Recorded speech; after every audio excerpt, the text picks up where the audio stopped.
पिछली क्लास के अंदर अपन ने रासायनिक अभिक्रियाओं के बारे में, उनके प्रकार के बारे में पढ़ा कि अपन ने रासायनिक अभिक्रिया पढ़ी कि संयोजन अभिक्रिया किस प्रकार की अभिक्रिया को बोला जाता है, वियोजन अभिक्रिया कौन सी होती है, अपन उष्माक्षेपी उष्माशोषी अभिक्रियाएं कौन सी होती है, एक अपन ने ये डिस्कस किया था कि विस्थापन अभिक्रियाएं कौन सी होती है, द्विविस्थापन अभिक्रिया कौन सी होती है, उपचयन अपचयन कौन सा होता है, और अपन ने फिर ये डिस्कस किया था कि रेडॉक्स अभिक्रिया किसे बोलते हैं।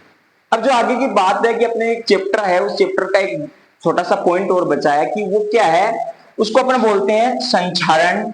तो संचारण जो टॉपिक अपना बचा है, उस संचारण की अपन बात करें तो अपन कहेंगे कि संचारण अपन उसको बोला जाता है, किसको,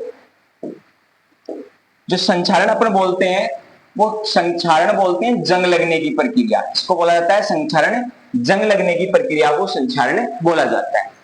जंग लगना यानी मैं कहूंगा कि यदि आर्द्रता अम्ल के संपर्क में यदि कोई धातु आती है, यदि कोई धातु आती है, आर्द्रता नमी अम्ल उनके संपर्क में यदि किसी धातु को अपन लेकर आए तो अपन कहेंगे उस पर जंग लग जाता है, वो प्रक्रिया है वो संचारित हो जाती है, वो धातु संचारित हो जाती है और उस संचारित को अपन संचारण कहते हैं। क्या कहते हैं? उस संचारित को संचारण कहा जाता है। जैसे मान लो कि अपन बोलेंगे कि वायु जल आदि के संपर्क में यदि किसी धातु को लेकर आएंगे, वायु जल इसके संपर्क में अपन किसी धातु को लेकर आएंगे तो वो धातु संचारित हो जाएगी, इस पर जंग लग जाएगा। जैसे मान लो कि अपन एक फॉर एग्जांपल लेते हैं, जैसे लोहा है, यदि लोहे को अपन बाहर रख दें तो बाहर पानी के संपर्क में और वायु के संपर्क में वो लोहा आएगा, तो 1 महीने 2 महीने 4 महीने 6 महीने के बाद उस पर धीरे धीरे जंग लगना शुरू हो जाएगा। तो यदि जंग लगने की प्रक्रिया अपन बात करें तो यदि लोहे की बात करें, अपन किसकी बात करें, लोहे की, तो लोहे को अपन आयरन बोलते हैं और इसका जो प्रतीक होता है वो होता है Fe। तो मैं कहूंगा कि यदि लोहे पर जंग लगता है तो वो भूरे रंग की परत उस पर जम जाती है। कैसे रंग की परत जम जाएगी? भूरे रंग की परत उस पर जम जाती है। ऐसे अपन बात करें चांदी की, तो चांदी को सिल्वर बोला जाता है। क्या बोला जाता है? सिल्वर बोला जाता है। सिल्वर का सूत्र Ag, प्रतीक Ag होता है। इस पर काले रंग की परत जम जाती है। कौन से रंग की परत जम जाती है? काले रंग की। काले रंग का मतलब अपनी चांदी काली हो जाती है, जिसका मतलब है उस पर जंग लग गया, संचारित हो गई। ऐसे बात करें अपन तांबे की, तो तांबा जो होता है उसको अपन कॉपर बोला जाता है। क्या बोला जाता है? कॉपर बोला जाता है। और कॉपर को अपन Cu से लिखते हैं और इस पर जो परत जमती है वो हरे रंग की परत जम जाती है। किस रंग की परत जम जाती है? हरे रंग की परत उस पर जम जाती है। तो इसको अपन संचारण बोलते हैं। क्या बोलते हैं? संचारण। अगला जो पॉइंट अपना होने वाला है वो होने वाला है विकृत गंधिता। कौन सी गंधिता? विकृत गंधिता। तो विकृत गंधिता अपन बोलते हैं कि अपन जैसे वसायुक्त, किसे? वसायुक्त अथवा अपन बोलेंगे तेलीय पदार्थ, वसायुक्त या तेलीय पदार्थ, यानी कि वसायुक्त अपन बोलेंगे घी, तेल, किसे? घी, तेल आदि से बनी कोई खाद्य सामग्री कुछ दिन बाद खराब होना शुरू कर देती है तो अपन कहेंगे उसका स्वाद और बोलेंगे गंध बदल जाती है। क्या बदल जाती है? स्वाद एवं उसकी गंध बदल जाती है। तो यदि कोई वसायुक्त यानी तेलीय, घी, इनसे बनी हुई खाद्य सामग्री होगी तो वो कुछ दिनों के बाद उसका स्वाद बदल जाएगा, उसकी गंध बदल जाएगी, तो अपन कहेंगे कि वो विकृत गंधी हो गया। क्या हो गया? विकृत गंधी हो गया।